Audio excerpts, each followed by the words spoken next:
Welcome to the Improve and Have Fun podcast. My name is Paul V. Perez, and on this podcast, I work on improving myself while having fun along the way with the hopes of encouraging you to do the same.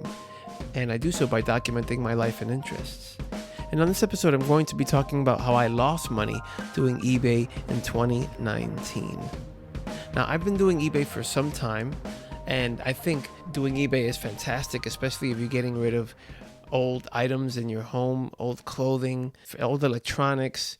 I have done eBay for a 9-month period of time to support myself, that alongside with Amazon FBA, but maybe I just didn't do it successfully and I lost money, and not lost money, but I ran out of money. The money wasn't enough to support my lifestyle, and I ended up having to go back to work. With that said, I wanted to give you some of my numbers for 2019, my eBay numbers. Also talk about the changes that I'm going to make moving forward to my eBay store. Within the last 2 years, and I'm talking about 2018, 2019, the highest number of items I've had in my eBay store is about 370, and between 360 and 370. I feel that this past year was, in terms of 2019, was the best tracking of my sales figures for the most part. It wasn't perfect, but I'm going to share with you those numbers right now. Sales that I've made, the total amount in terms of cash, the cost of the storage rooms that I use to store my eBay items and supplies in, and also my PayPal fees. Thankfully, all these websites, they have their own tracking methods. And, once you collect these numbers, you can go ahead and find out whether you made money or you didn't. And I did not. I lost money in 2019. But let me give you some of those figures now. The total sales on eBay for 2019 was $4,099.74. That was the money made. Now, I'm going to be telling you about some of my costs. The cost for the 2 storage rooms, the total cost for the year was $2,496. The eBay fees was $1,660.83. Now, for the PayPal fees, in terms of the money received, just the fees in total, the fees in total for PayPal were $371.62.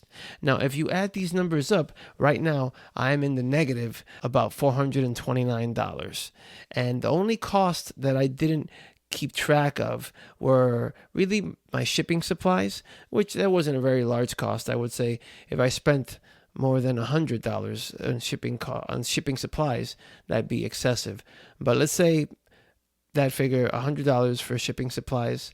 And sourcing, I did not spend that much money on sourcing, as I still would sell mostly used items. I have a Salvation Army nearby me, and I go there. I buy items there, a couple of thrift shops in the area as well. Also things that I might find, whether it be in the street, or if somebody gave me a gift that I didn't want, or if at work there's a lost and found department where, like, if the employees find items. I work in a hotel, so if I find an item that a guest has left behind and they don't claim it, then they give that back to us. And then, I would sell that on eBay. So I would say the most I would probably say that I spent on sourcing meaning buying items to sell on eBay, probably around $500 to $600. And that will be a lot, I think. So if you add all those costs up, I'm in the negative. I'm in the red over $1,000. And in the black, right, financially, when you're in the black, that's great. That means you're making money. And when you're in the red, that means you are losing money. And I am losing money doing eBay. I was thinking about what changes can I make so that I don't lose money in 2020. I think the biggest cost that I had was, of course, the storage rooms. I have one big, I think it's 5x5 storage room, and then I have a smaller storage room. Like I said, this is just to keep all the items that I have, the 360 to 370 items. And I thought that what I'm going to try this year, 2020, is I'm going to reduce the number of items that I sell and get rid of a storage room and reduce that cost. Sell just the top 80 items that have the most watchers on them on eBay. I'll just hold on to those, but everything else I'm going to go ahead and donate to Salvation Army back. I'm just going to donate it back. Just keep it small. Just keep everything contained in this one storage unit and not go beyond the number of items that I can store either at home or store in this storage unit. And that's the plan for 2020. with eBay. I want to continue doing eBay, but my experiment is going to be that if in 2020 I lose money again doing eBay, I'm going to get rid of just like all the items and just sell whatever I have around my house, and don't even have an eBay store, and just have like 5 or 10 items on eBay that I can store at home, and then I'll just ship it as it sells. This is going to be my experiment for 2020.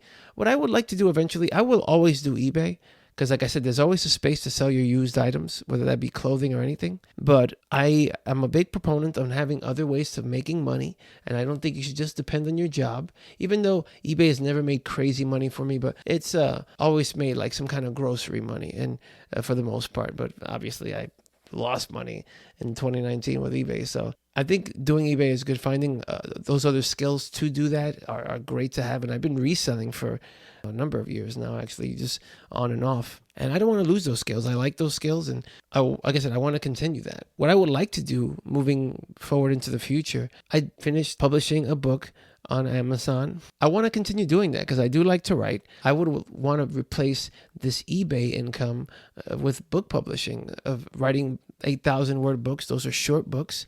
And if I can, produce a bunch of them of my own original content, of things that I've learned or things that I enjoy writing about, and just have a bunch of that would hopefully in time go ahead and supersede even this eBay income. But just wanted to give you a report on the eBay store. And I always kind of do an eBay report every year, but I feel that this year I've been the most accurate that I've been in previous years reporting my eBay sales and eBay costs. I'm going to put up a link in the show notes for this episode for my previous eBay episode, which I think I did in early 2019, where I talked about, is eBay still worth doing? If I had space, I think the most cost-effective way to do eBay would be to not have the storage units. Like if I can find a way, I live in a tiny studio apartment, but if I can find a way to store, let's say hypothetically speaking, because I couldn't, space-wise, but if I can find a way to store 400 to 500 items in my apartment, then I think that eBay would be tremendously profitable, because that cost of the $2,496 I'm paying for the 2 storage rooms currently would be eliminated. So I would have made profit in 2019. But I would definitely say that the storage rooms are the ones that kind of did me in for eBay this year. I'm more of a person, I like to buy things or put things up for sale and sit on them until they sell. Like just long term, sit with them and until they sell. And I like that. It works, But like I said, sometimes it takes a while to sell. It doesn't sell immediately. Of course, to keep the eBay store active, eBay likes when you're consistently feeding it, when you're consistently listing. And that just keeps it keeps like your store kind of open. It keeps it kind of fresh. Not open, but it keeps it like with attention from eBay, meaning, like this person's listing, so let's like promote these items kind of thing. So that is my eBay story for 2019. And if you have any thoughts, any questions, any comments, or if you've had a similar situation, or maybe you have advice that maybe I'm doing this completely wrong, I of course want to hear what you have to say. You can comment below if you're watching this on YouTube. And if you are listening to the podcast version, I always invite everyone to go onto the blog at improveandhavefun.com.